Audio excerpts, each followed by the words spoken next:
G'day and welcome back to Epic Birds. My name's Michael and today we'll be taking a look back at the highlights of 2022.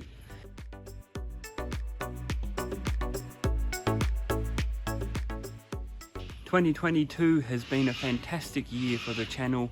We've gained a lot of new subscribers and a lot of views on the content. So if you're one of the people who has subscribed to the channel in the last year, thank you very much. And I look forward to sharing a lot of new content with you in 2023.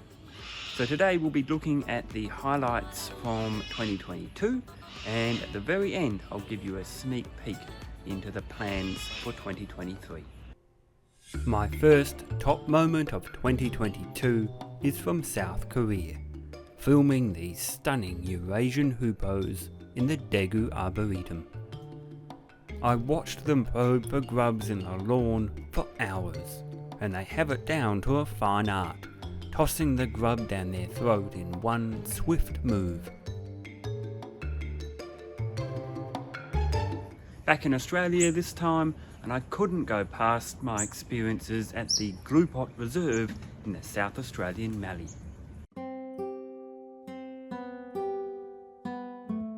It was very dry at Glupot earlier in the year, but the water troughs were alive with vast numbers of mulga parrots, mallee ringnecks and various honeyeaters. Spending the mornings watching so many brightly coloured parrots from the bird hide was an incredible experience. Filming wildlife isn't always about capturing the most brightly coloured species or getting the best close-up. Sometimes it's about capturing behaviour. That was particularly true in South Korea, where I was lucky enough to witness the remarkable fishing method of the striated heron. Concealed in the murky shadows, a striated heron watches the water intently for fish. This bird has a secret weapon. The insect floating on the water's surface is not there by coincidence. It's a lure. The heron delicately places it into the water to attract small fish. As the current carries the lure out of position, the bird retrieves it and tries again. This is a rare and extraordinary example of tool use by birds. Missed it. Time to try a different lure.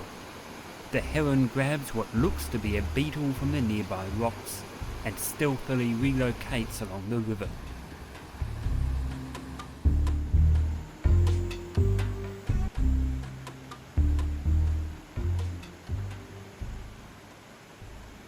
Finally, success!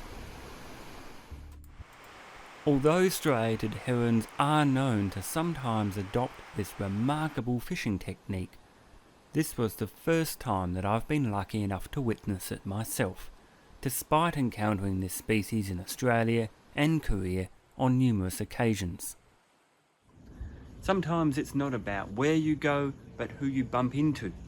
That leads to the best photography opportunities. While staying with family on the Queensland Sunshine Coast, the next door neighbour invited me onto their property to photograph a blue-faced honeyeater nest that was situated next to the driveway. The balcony provided a fantastic vantage point from which to view the nest. Back in South Korea, and a real highlight of that trip for me was climbing the highest mountain in South Korea, which is a huge shield volcano known as Hallasan on the island of Jeju. It was a brutal 18-kilometre hike in oppressive heat and humidity, but we were rewarded with stunning views from the caldera. Along the way, we were lucky to see this rare white-backed woodpecker. The bird was busy hammering into the tree trunks and branches. On a much smaller end of the spectrum, the Japanese pygmy woodpecker, only 13 centimetres long, was a much more common species in the Korean forests. Since we don't actually have any woodpeckers in Australia, my trip to Korea provided my first encounters with this iconic family of birds. Of course, it's not always about birds. I encountered some fantastic insects, lizards and snakes along the way as well.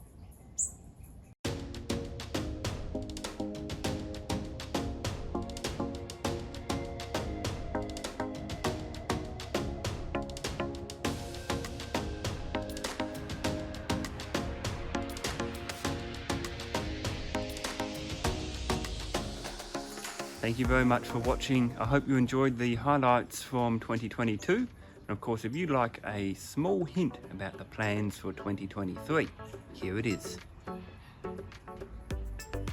I'll see you next year.